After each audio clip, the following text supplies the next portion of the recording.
For years, Russia's political landscape appeared motionless. The same faces, the same formulas, the same public assurances of continuity. Stability was the defining currency of the state, and elites learned to measure their fortunes not by ambition but by proximity to predictability.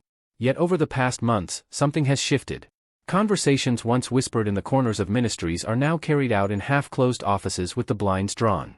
Business leaders cancel public appearances but quietly attend private dinners. The question being asked is no longer whether change is possible, it is how to make it survivable. According to insiders, the ruling establishment is engaged in a rare exercise, thinking about the future without being told what it must look like. The language surrounding these discussions is deliberately neutral. Officials prefer terms like renewal, institutional evolution, and modernization of governance.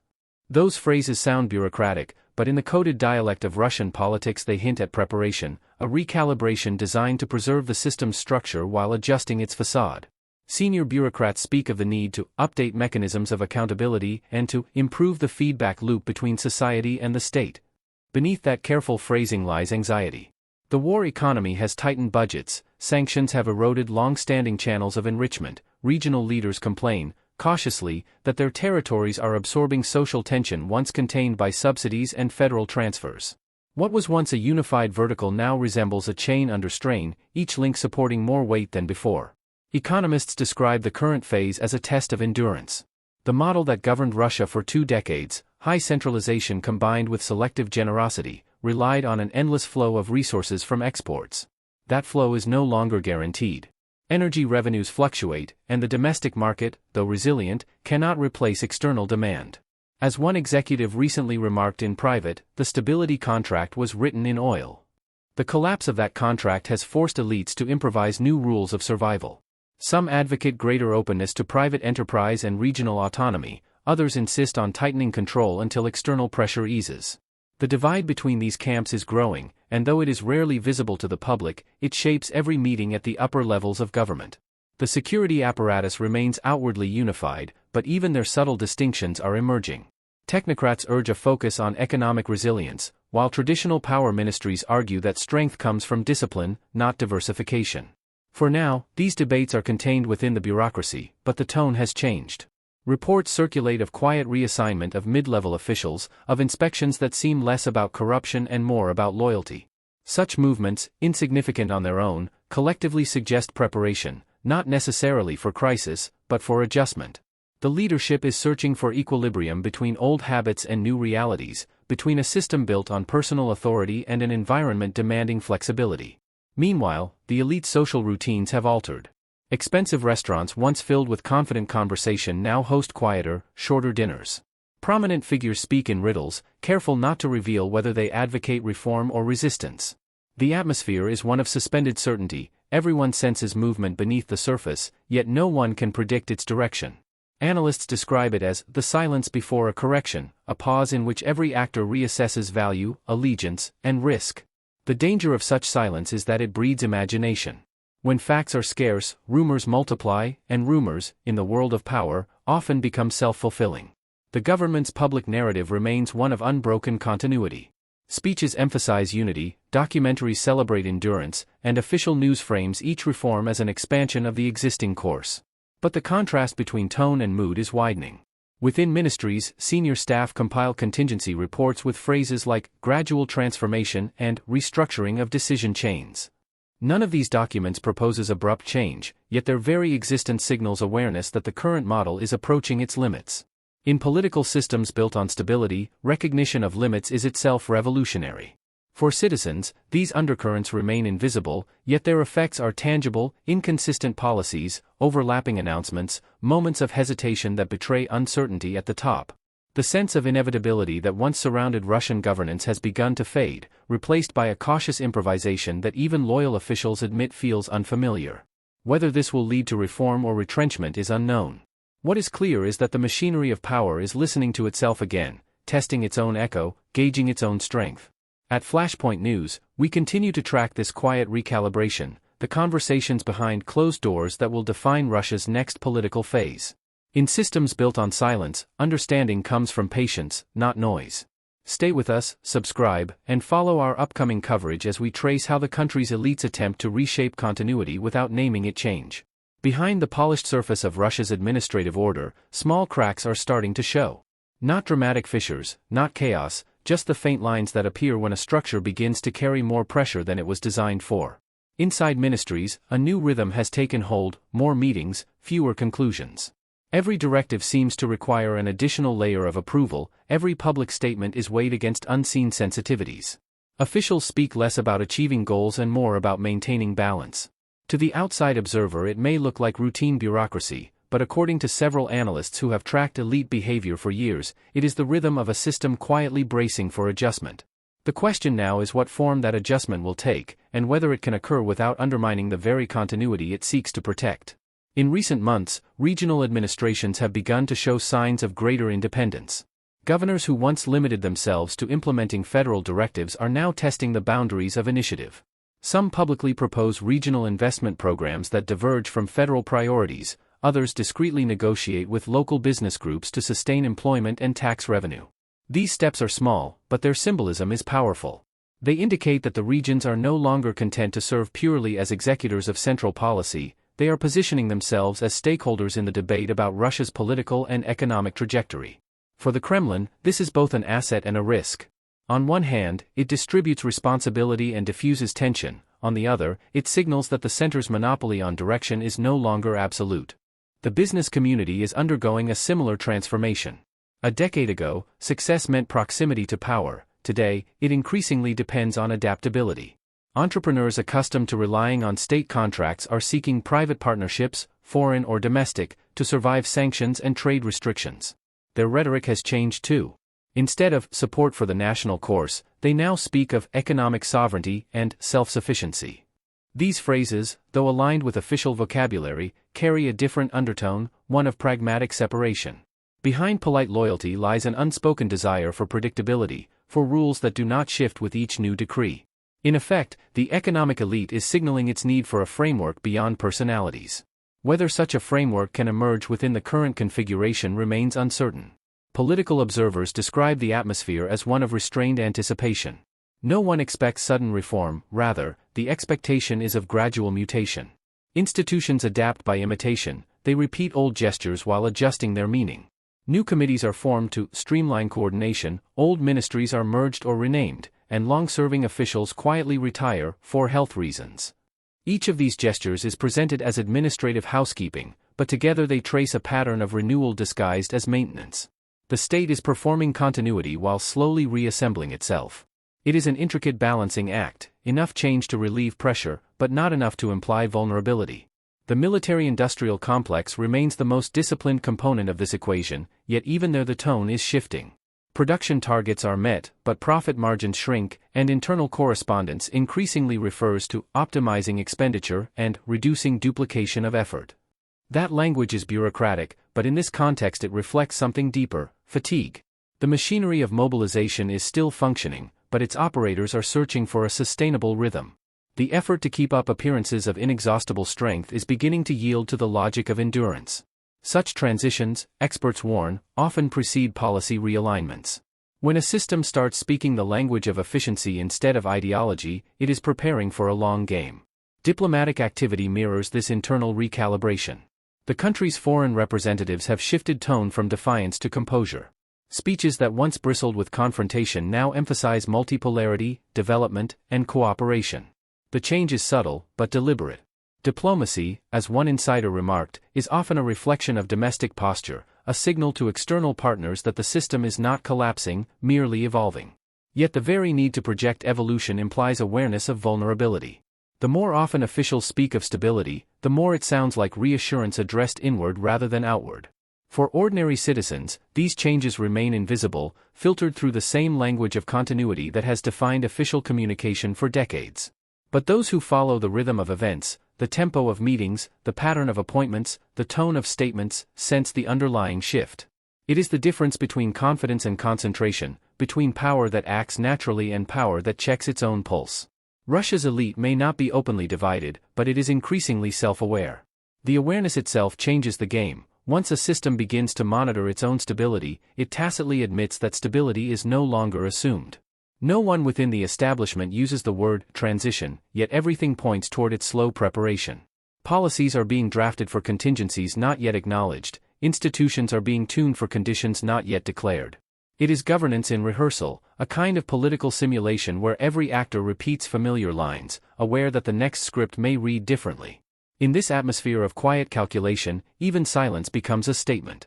Inside Russia's governing class, the conversation has become quieter, but also more intense. Meetings stretch late into the night. Phrases like strategic adaptation, long-term sustainability, and renewal of management practices recur so often that they have become euphemisms. Everyone involved understands their meaning. The system is looking for a way to transform itself without losing control. The structure of loyalty that held the elite together for 2 decades is still in place, but the glue is softening. A new generation of administrators, raised in an era of sanctions and digital surveillance, speaks a different language. They are less nostalgic, more technical, and quietly convinced that the old style of governance, based on personal guarantees and political ritual, cannot last forever. The most striking change is psychological. For years, the upper ranks operated under a simple rule: initiative meant risk, and risk was punished. Now that logic is shifting. Officials and managers are rewarded for creative solutions, for cutting costs, for finding legal shortcuts to keep industries running. Autonomy, once seen as dangerous, is gradually being reframed as efficiency. The shift is subtle but profound. Power is decentralizing through pragmatism rather than ideology. Regional figures who once waited for instructions now act first and apologize later. They justify their independence as loyalty in action. We are solving problems before Moscow even asks. In practice, this means the country's vast administrative machine is quietly learning to operate with multiple centers of initiative. Economic turbulence has accelerated this behavioral drift. As budgets tighten, old patronage channels are collapsing, forcing new alliances between officials, local industries, and banks. These relationships are transactional, pragmatic, and, crucially, temporary. No one wants to depend too much on any single patron. In this atmosphere, influence has become fluid. Those who once derived power from formal hierarchy now rely on networks of cooperation. Such adaptability keeps the machine running, but it also erodes its cohesion. Power is becoming less vertical and more horizontal, not by design but by necessity. The paradox is that in seeking stability, the system is teaching itself flexibility, a trait it once feared. This evolution is not happening in public view. The speeches remain unchanged, the ceremonies identical, the symbols untouched. But within the bureaucracy, language has begun to diverge from the surface. The most perceptive insiders describe this phase as the silent revision. Memos circulate proposing pilot reforms in governance, usually disguised as efficiency programs, regional feedback systems, semi-autonomous project funds, digital oversight tools. Each initiative seems harmless, but collectively they redefine authority. Control becomes distributed across data flows rather than personal chains of command. It is governance through algorithms, not decrees. And while it promises speed, it also introduces a new kind of uncertainty, one where accountability is diffused, and responsibility can vanish into the system's circuitry. Diplomatic analysts argue that this internal evolution mirrors the tone of Russia's foreign messaging. Outwardly, the country insists on resilience; inwardly, it is experimenting with elasticity.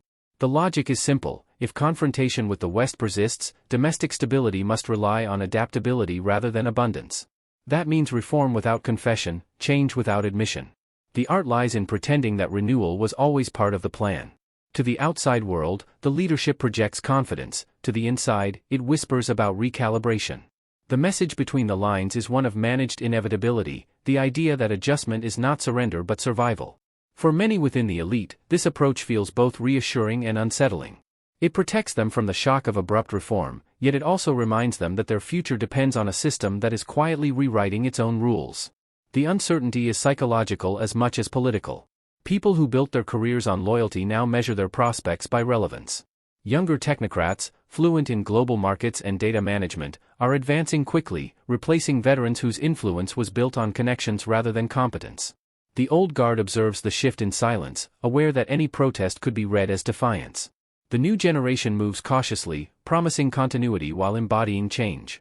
It is a transfer of mindset disguised as administrative efficiency. Ordinary citizens are not part of these debates, yet they feel their effects. Policy decisions now arrive with less predictability. Regulations appear suddenly, then vanish, taxes are adjusted, then frozen. Officials explain these reversals as testing adaptive mechanisms, a phrase that conveniently covers uncertainty with innovation. The result is a sense that the system is moving, but no one knows in which direction. People have grown used to stability, now they are adjusting to motion. That motion may become the new equilibrium. In this atmosphere of restrained transformation, the media landscape has also evolved. Information flows are more controlled than ever, but leaks and interpretations multiply. Every anonymous statement, every reshuffle, every draft law becomes a clue in the puzzle of what comes next. Analysts describe it as reading the tremors, an art that requires patience and caution. The country is not in crisis, but it is in transition, a word no one uses publicly yet everyone privately understands. At Flashpoint News, we follow these movements carefully, separating rhythm from noise. The real story lies not in dramatic announcements, but in the gradual reprogramming of a state that once defined itself by immobility. Stay with us and subscribe for deeper analysis. The next chapter of this transformation will unfold quietly, and only those who listen closely will notice when the silence begins to change. The pattern of adaptation inside Russia's governing elite has become clearer, outward continuity masking an inward drift. What began as cautious pragmatism is slowly turning into a new doctrine of governance, one that values motion over monumentality, discretion over rhetoric. In ministries, officials now speak of iterative policy cycles, a term borrowed from corporate management that would have sounded alien only a few years ago. The idea is to implement smaller reforms that can be reversed quickly if they fail. The system has learned from experience that rigidity, while comforting, is dangerous. Flexibility, even if improvised, buys time. Yet this new logic of adjustment carries its own paradox. The more the machinery of state learns to bend, the less predictable it becomes even to those who operate it. Beneath the surface, loyalties are shifting in response to these new rules. The bonds that once defined the political establishment, based on shared benefits, shared risk, and shared silence, are gradually replaced by more tactical alliances. Trust now depends on performance, not pedigree. Regional leaders compete to demonstrate efficiency, corporate managers frame survival as patriotism, ministries present reorganization as proof of loyalty. The outcome is a quiet competition for relevance disguised as coordination. While the leadership encourages these contests to maintain momentum, every contest introduces an element of uncertainty, a recalculation of hierarchy. In systems built on personal authority, such recalculations can be dangerous. The balance between the political and the economic arms of the elite has also started to change. For years, capital served the state, and the state protected capital. Now, with profits constrained and external markets restricted, the old equation no longer works. Business leaders are discovering that political loyalty no longer guarantees financial safety. Some respond by doubling down, investing in state projects to demonstrate commitment. Others diversify quietly, redirecting assets abroad under layers of intermediaries. Both paths reflect the same impulse, to survive a long winter of transition. Economists who study elite behavior say this duality, public conformity, private contingency, is typical of late-stage adjustment. It shows that people are preparing for multiple futures simultaneously. This duality extends into the security establishment, traditionally the most stable pillar of the system. There, analysts note a growing division between institutional guardians and pragmatic operators. The guardians emphasize tradition and discipline, warning against excessive innovation in policy. The operators, younger and more technocratic, argue that national security now depends on economic viability as much as on control. Their argument resonates with parts of the bureaucracy struggling to maintain social order under tighter budgets. The tension between these perspectives remains contained, but its presence alters decision-making. Each new appointment and dismissal is scrutinized for ideological signals. Every shift in tone becomes a clue to which camp is gaining ground. The public image of unity remains carefully curated. National broadcasts repeat familiar narratives, continuity, confidence, and command. But even official language has softened. Words like stability are now paired with adaptability, discipline with initiative. It is linguistic evolution, subtle yet revealing. The state is learning to describe change without admitting it. Citizens, accustomed to decoding official phrasing, notice the difference even if they cannot name it. In conversations at markets, on trains, in factories, people remark that everything is moving, but no one says where. That remark captures the essence of the moment, movement without direction, purpose without declaration. Inside think tanks and advisory bodies, drafts of long-term policy frameworks circulate with unusual openness. Some propose gradual federalization of certain economic decisions, others recommend reconfiguring the cabinet structure to create more distributed responsibility. None of these ideas are radical on paper, yet each one redefines how power is organized. To an untrained eye, it looks like ordinary bureaucratic reform. To insiders, it is a redrawing of boundaries. Once a system allows such ideas to exist even hypothetically, it has already begun to transform. The challenge is ensuring that this transformation remains manageable. In the absence of clear succession or ideological replacement, adaptation must be continuous. The moment it stops, the pressure resumes. Observers describe the present phase as a slow-motion correction. It is not revolution, not even reform in the conventional sense, more a process of internal rebalancing. The elite is testing new configurations, like a machine adjusting its gears while still running. The goal is to find a position where friction becomes tolerable. Success will depend on timing. Change too quickly and the structure fractures, too slowly and it locks again. For now, the rhythm of adjustment seems deliberate. The leadership has accepted that endurance requires evolution, and that control in the modern age means managing uncertainty, not eliminating it. What remains unresolved is the social dimension. Ordinary Russians are adapting to, navigating shortages, new taxes, and shifting narratives with the same pragmatic resilience that defines the state itself. Trust in institutions remains cautious but functional. People expect difficulties, what they no longer expect are miracles. That expectation, modest, stoic, and enduring, is perhaps the system's greatest ally. It allows the elite to experiment under a veil of patience. Yet patience, once spent, does not return easily. The real test of this quiet evolution will come when citizens begin to ask not only how the system endures, but why it must. Across Moscow's offices and regional corridors, the rhythm of governance has slowed to something more deliberate. No single event defines this moment, no decree signals an official transition, yet the pattern of behavior inside the elite leaves little doubt. The system is preparing itself for a long reconfiguration. The past decade was built on certainty, fixed hierarchies, predictable rewards, a clear exchange between loyalty and privilege. That clarity is fading. What replaces it is still unformed, a mixture of adaptation and inertia. Officials, investors, and administrators all speak of navigating the new phase, though none can describe its shape. It is as if the political establishment is rehearsing for a future that remains unwritten, testing gestures of flexibility without acknowledging the reasons behind them. The most perceptive members of the elite understand that endurance now depends on legitimacy, not fear. They see that control derived from habit is weaker than control derived from competence. In meetings once reserved for ceremonial approvals, genuine debates have begun to appear. Some advocate a technocratic renewal, modern management, measurable goals, transparent budgets. Others defend the traditional hierarchy, arguing that predictability matters more than performance. Between them lies a quiet compromise, to preserve form while injecting new substance. It is governance as theater, but also as therapy, a way for the system to convince itself that evolution is voluntary, not imposed. Whether this self-persuasion can hold remains to be seen. Externally, Russia projects resilience. Diplomats speak confidently of strategic patience, long-term planning, and a multipolar world where no single power dominates. But internally, that same language has become a coping mechanism. It reflects an awareness that the state can no longer promise prosperity, only continuity. To many within the elite, that continuity feels increasingly fragile. Revenue flows shrink, bureaucratic layers multiply, and personal responsibility becomes harder to define. The privilege of power is now accompanied by exposure. A single misstep, an unguarded phrase, a failed project can trigger investigation or demotion. In such conditions, loyalty becomes a form of self-defense. Yet beneath this careful obedience runs a current of fatigue, not of opposition but of exhaustion. People follow the rules, but fewer believe that the rules still protect them. This atmosphere of managed uncertainty has paradoxically opened space for ideas once considered taboo. Policy institutes are circulating drafts about administrative renewal, digital transparency, new social contracts between the state and business. None of these proposals challenge the foundation of authority, but collectively they suggest an appetite for order grounded in functionality rather than ritual. The impulse is pragmatic, to make the system work well enough that it can endure its own contradictions.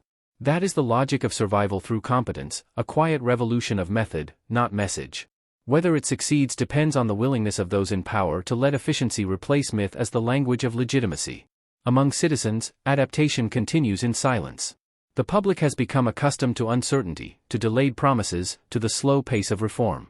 In towns and industrial regions, people improvise, Communities take on responsibilities once left to the state, families rely on informal networks to manage scarcity. There is no open defiance, but there is also little enthusiasm. The emotional contract between ruler and ruled has shifted from belief to endurance. That endurance, steady and uncomplaining, gives the government time, but it also sets a limit. A population that survives without hope eventually begins to think differently about the value of order. If the system fails to convert endurance into renewed confidence, it may find itself stable but hollow. What happens next will depend on whether the elite can transform its internal dialogue into coherent policy. Russia's power structure has survived decades by absorbing shocks, converting crisis into routine. It may yet succeed again. But the signs suggest that the next phase will not be defined by confrontation or ideology, but by recalibration, a long, subtle negotiation between continuity and change. There will be no sudden announcements, only the gradual rewriting of habits, the quiet elevation of new figures, the steady fading of old ones. To outsiders, it will look like stillness; inside, it will feel like motion. At Flashpoint News, we will continue to monitor this evolution, not through speculation, but through patterns, language, and the faint shifts that reveal how a system adjusts when it can no longer stand still. Understanding this moment requires patience and precision. Change in Russia rarely arrives with a headline. It comes slowly, in the space between what is said and what is done.